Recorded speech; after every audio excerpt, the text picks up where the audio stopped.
अब तो इसराइल में भी इलेक्शंस आ रहे हैं, अमेरिका में भी मिड टर्म इलेक्शंस आ रहे हैं। आपको लगता है कि इस जंग का एक खासा बड़ा इम्पैक्ट इन इलेक्शंस में भी हमें देखने को मिलेगा?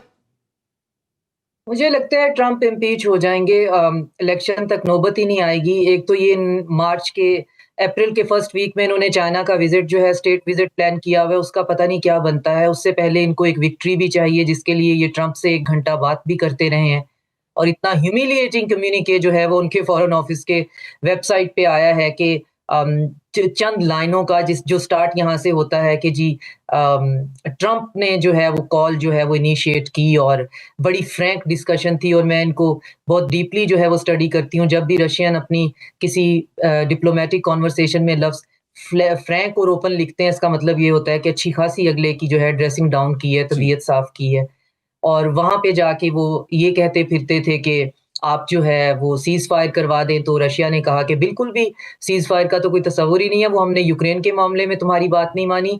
कोई लॉन्ग टर्म जो है वो सिक्योरिटी अम्ब्रेला के अंडर जो है जब तक ईरान नहीं आएगा, उसका कोई सिक्योरिटी अरेंजमेंट नहीं होगा, हम किसी सीज फायर की तरफ नहीं आएंगे। क्योंकि तुम लोगों के मुंह को खून लगा हुआ है, मैं रिफ्रेज कर रही हूँ, तो तुम लोग जो है वो वापस दोबारा आ जाओगे। और अब उसमें आप देखें कि जो जितने भी शिप्स हैं वो जो अगर गुजरने की कोशिश करें केप ऑफ गुड होप से, तो वो 10 से 15 दिन का जो है वो फासला बढ़ता है। और हम सिर्फ एनर्जी की बात कर रहे हैं, एनर्जी के साथ बहुत बड़ा क्राइसिस जो है वो यूरिया का आने वाला है। क्योंकि पूरी दुनिया को यूरिया जो है वो सप्लाई जो होती है वो भी स्ट्रेट ऑफ हॉर्मुज से गुजरती है। और आगे फिर क्रॉप्स जो है वो नई क्रॉप्स का टाइम जो है वो आ रहा है, तो उसकी यील्ड इतनी कम हो जाएगी।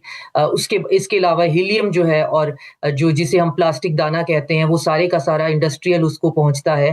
फूड जो है बहुत ज्यादा, तो ये तो एक ऐसा कब ही कोई चीज होगी जो इस स्ट्रेट में से गुजर के नहीं जाती है। और जी। इसका इम्पैक्ट जो ओरिजिनल है वो अभी हमें फील नहीं होगा, ये भी मार्केट को इसने हिट नहीं किया। तो जैसे इसने मार्केट को हिट किया, ईरानियों ने कहा है जी हमारा टारगेट है $200 जो है वो पर फी बैरल।